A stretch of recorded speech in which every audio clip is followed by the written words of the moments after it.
दोस्तों स्वागत है आप सभी का हमारे इस यूट्यूब चैनल बाल शिखा एजुकेशनल इंस्टीट्यूशन में।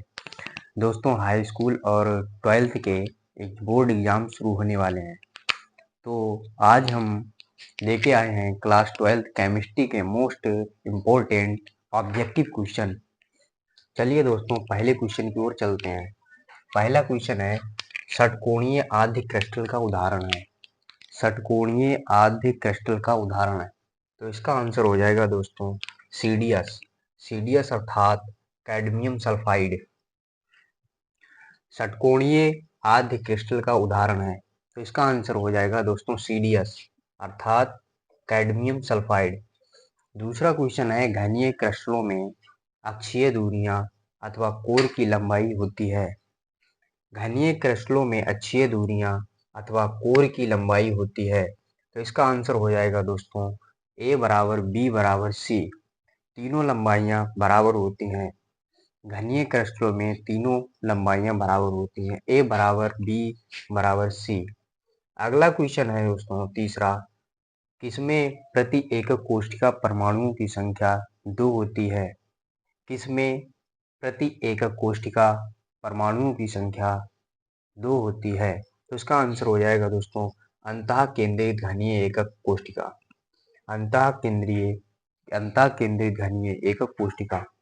अगला क्वेश्चन है चौथा, एक क्रिस्टल तंत्र में ए बराबर बी बराबर सी और अल्फा बराबर बीटा बराबर gamma not equal to 90 degree तो यह तंत्र कौन सा है। दोस्तों दो कंडीशन दी हुई है। पहली कंडीशन है कि भुजाएं बराबर हैं, तीनों भुजाएं बराबर हैं और तीनों कोण बराबर हैं, लेकिन वो 90 डिग्री के बराबर नहीं है। तो यह कौन सा तंत्र होगा तो इसका आंसर हो जाएगा दोस्तों रोम्बोहेड्रल। रोम्बोहेड्रल आकृति बनेगी। अगला क्वेश्चन है पांचवा, एफसीसी एकक सेल में कोर की लंबाई a और परमाणुओं की त्रिज्या r में संबंध है। एफसीसी एकक सेल में कोर की लंबाई a और परमाणु त्रिज्या r में क्या संबंध है तो इसका आंसर हो जाएगा दोस्तों r बराबर √2a/4। इसका आंसर हो जाएगा दोस्तों r बराबर √2a/4। अगला क्वेश्चन है छठा, फ्रैंकल तथा शॉटकी दोनों दोष प्रदर्शित करने वाला यौगिक है। फ्रैंकल तथा शॉटकी दोनों दोष प्रदर्शित करने वाला यौगिक है तो इसका आंसर हो जाएगा दोस्तों AgBr अर्थात सिल्वर ब्रोमाइड। AgBr अर्थात silver bromide. Silver bromide silver bromide जो है, सिल्वर ब्रोमाइड जो फ्रैंकल और शॉटकी दोनों दोष प्रदर्शित करता है। अगला क्वेश्चन है कौन सा दोष अपभ्रंश दोष भी कहलाता है। कौन सा दोष अपभ्रंश दोष भी कहलाता है तो इसका आंसर हो जाएगा दोस्तों फ्रैंकल दोष। फ्रैंकल दोष को प्रभ्रंश दोष भी कहा जाता है। अगला क्वेश्चन है धातु न्यूनता वाला दोष है। धातु न्यूनता वाला दोष है किस धातु में है तो FeO आयरन ऑक्साइड।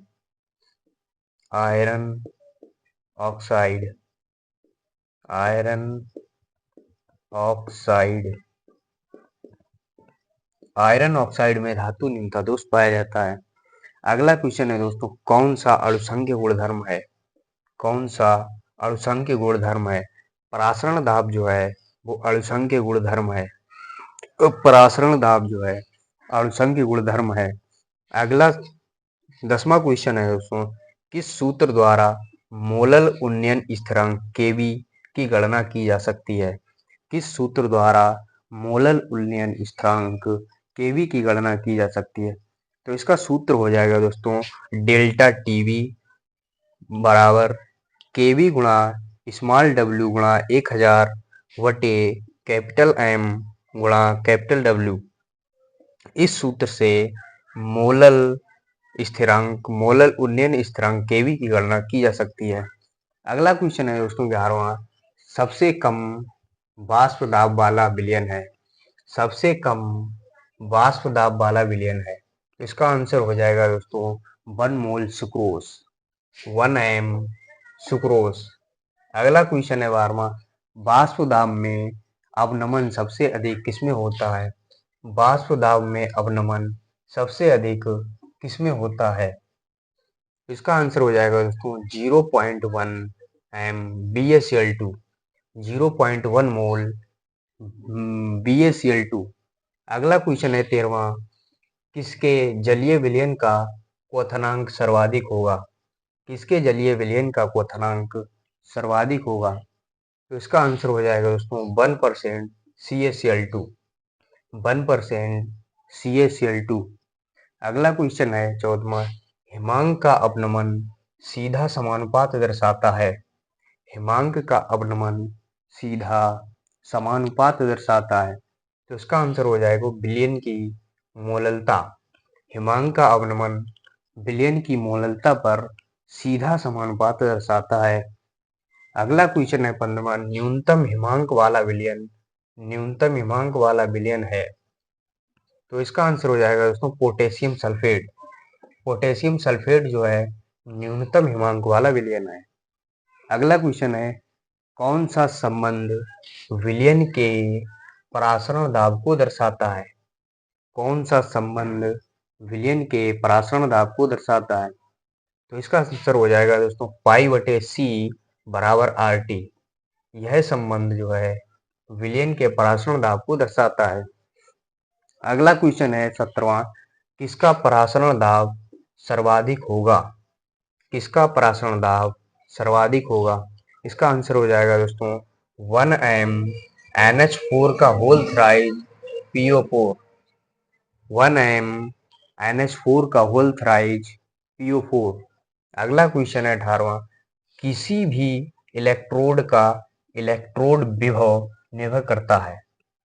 किसी भी इलेक्ट्रोड का इलेक्ट्रोड विभव निर्भर करता है। तो इसका आंसर हो जाएगा दोस्तों धातु की प्रकृति। इलेक्ट्रोड विभव जो है धातु की प्रकृति पर निर्भर करता है, विलयन की मोलरता पर और विलयन के ताप पर। इन तीन चीजों पर इलेक्ट्रोड का इलेक्ट्रोड विभव निर्भर करता है। अगला क्वेश्चन है 25 डिग्री सेल्सियस पर Li अर्थात lithium, Ba beryllium, Na sodium और Mg मैग्नीशियम के मानक अपचयन विभव क्रमशः -3.05 और -2.73, -2.71 व -2.37 वोल्ट है। प्रबलतम आक्सीकारक है। तो इसका आंसर हो जाएगा दोस्तों Mg double positive. Mg double positive जो है सबसे अधिक प्रबलतम आक्सीकारक है। अगला क्वेश्चन है 20वां, कौन सा ऑक्साइड हाइड्रोजन द्वारा अपचयित होगा? कौन सा ऑक्साइड हाइड्रोजन द्वारा अपचयित होगा? इसका आंसर हो जाएगा दोस्तों Ag2O। Ag2O जो है हाइड्रोजन द्वारा अपचयित होगा। आई होप दोस्तों नोट कर लिया होगा। चलिए अगले क्वेश्चन की ओर चलते हैं। अगला क्वेश्चन है 21वां, धातु जो हाइड्रोक्लोरिक अम्ल से हाइड्रोजन विस्थापित नहीं कर सकती है। वह धातु बतानी है दोस्तों जो हाइड्रोक्लोरिक अम्ल से हाइड्रोजन विस्थापित नहीं कर सकती है।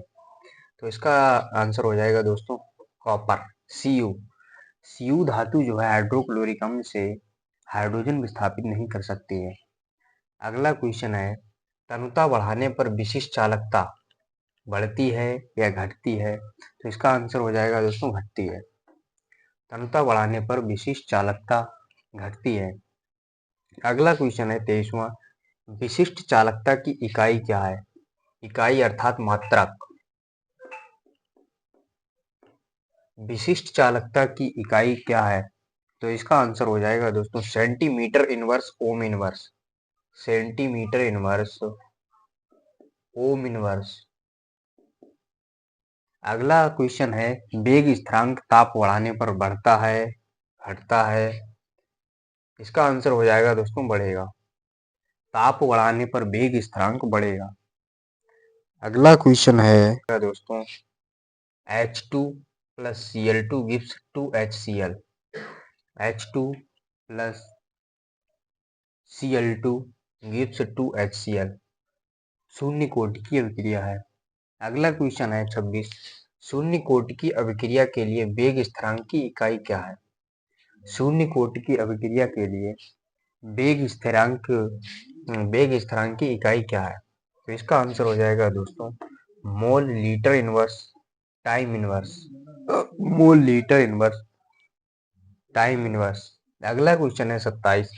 प्रथम कोटि की अभिक्रिया के वेग स्थिरांक का मात्रक क्या है?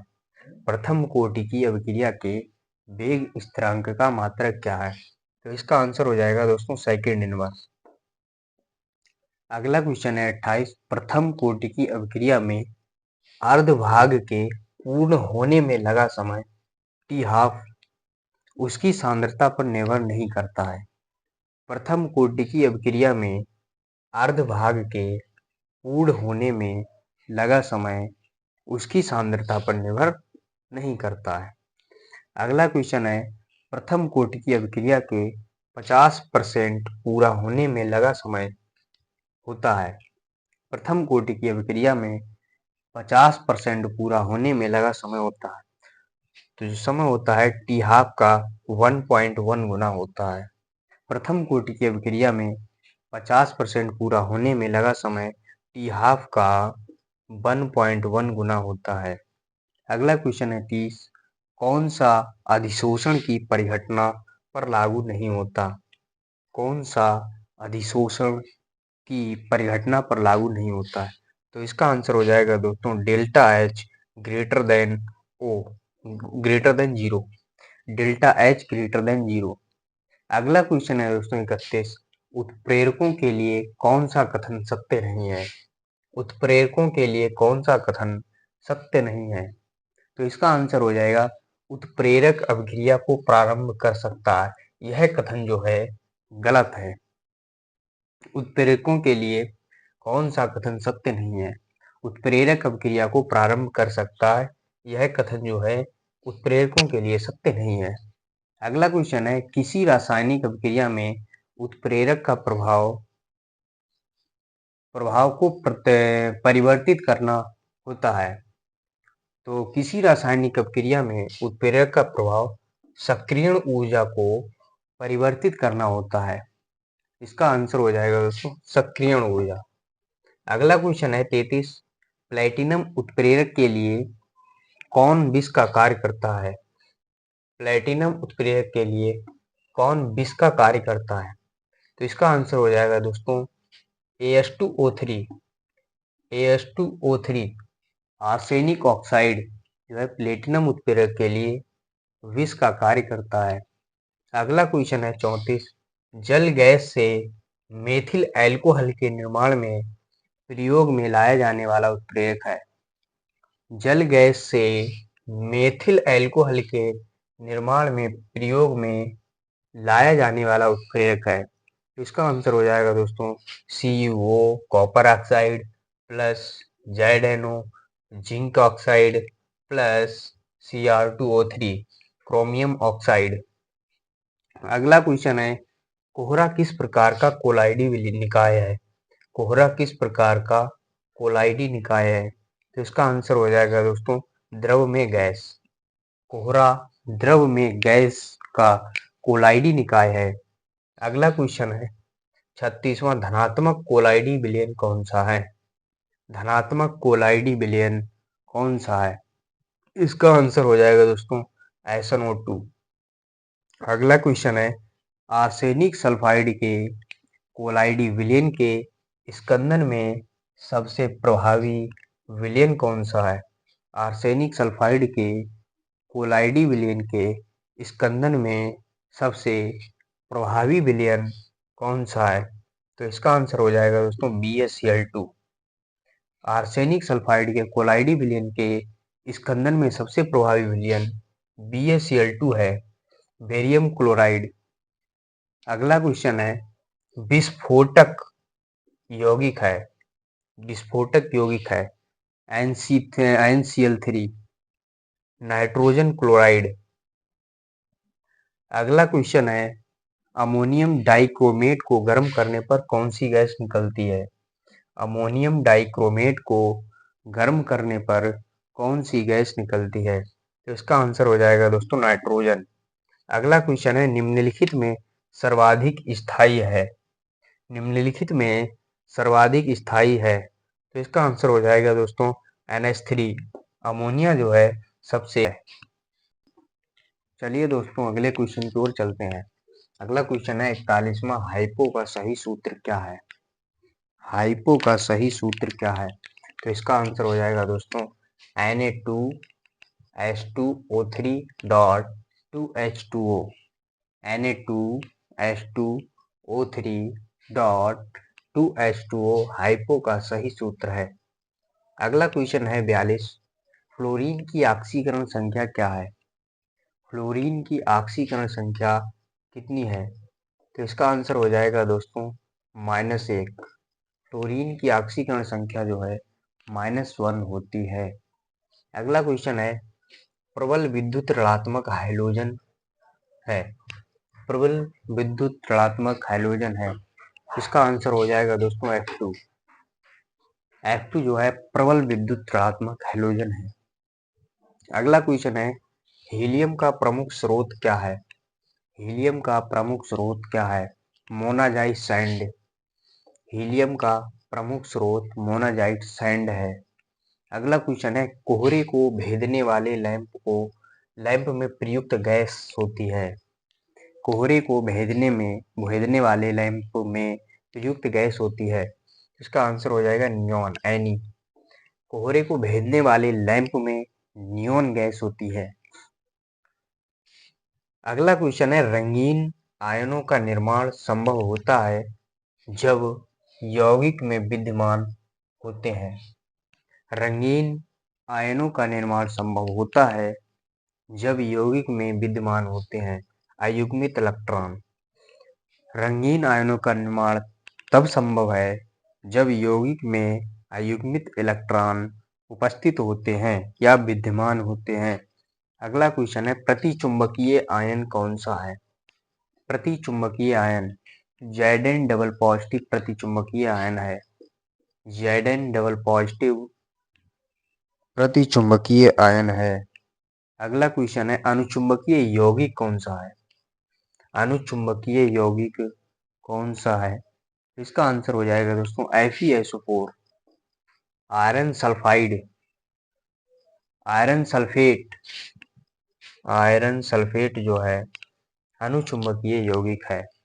अगला क्वेश्चन है 49, लैंथेनाइडों के लिए कौन सी ऑक्सीकरण अवस्था सभी में उपस्थित होती है? लैंथेनाइडों के लिए कौन सी ऑक्सीकरण अवस्था सभी में होती है? इसका आंसर हो जाएगा दोस्तों +3। लैंथेनाइडों के लिए +3 ऑक्सीकरण अवस्था सभी में होती है। अगला क्वेश्चन है 50, कौन सा आयन उपसहसंयोजक यौगिक नहीं बनाता है? कौन सा आयन उपसहसंयोजक यौगिक नहीं बनाता है? तो इसका आंसर हो जाएगा दोस्तों Na पॉजिटिव। सोडियम जो है वो उपसहसंयोजक यौगिक नहीं बनाता है। अगला क्वेश्चन है, हाइड्रोलेप्टिक हाइड्रोलेप्टिक संकर है। इसका आंसर हो जाएगा दोस्तों CONH3 का होल 5 SO4। CONH3 का होल 5 SO4 का होल पॉजिटिव। अगला क्वेश्चन है, CON का होल ट्वाइस Cl2 Cl में CO की समन्वय संख्या कितनी है? इसका आंसर हो जाएगा दोस्तों 6। CON का होल ट्वाइस Cl2 Cl में CO की समन्वय संख्या 6 है। अगला क्वेश्चन है 53, CrH2O का होल 4 Cl2 पॉजिटिव आयन में Cr की संयोजकता कितनी होती है? Cr की संयोजकता कितनी होती है? तो इसका आंसर हो जाएगा दोस्तों 3। CrH2O का होल 4 Cl2 पॉजिटिव आयन में Cr की संयोजकता 3 होती है। अगला क्वेश्चन है 54, रंगहीन संकुल आयन होते हैं। रंगीन संकुल आयन कौन सा है? तो ZnNH3 का होल 4 का डबल पॉजिटिव, ZnNH3 का होल 4 डबल पॉजिटिव जो है रंगहीन संकुल आयन है। अगला क्वेश्चन है CONH3 का होल 5 Cl Cl2 में CO की ऑक्सीकरण अवस्था है +3। CONH3 का होल 5 Cl में CO की ऑक्सीकरण अवस्था 3 है। दोस्तों इतना नोट करिए। आज की क्लास यहीं समाप्त करते हैं, चलते हैं अगले क्वेश्चन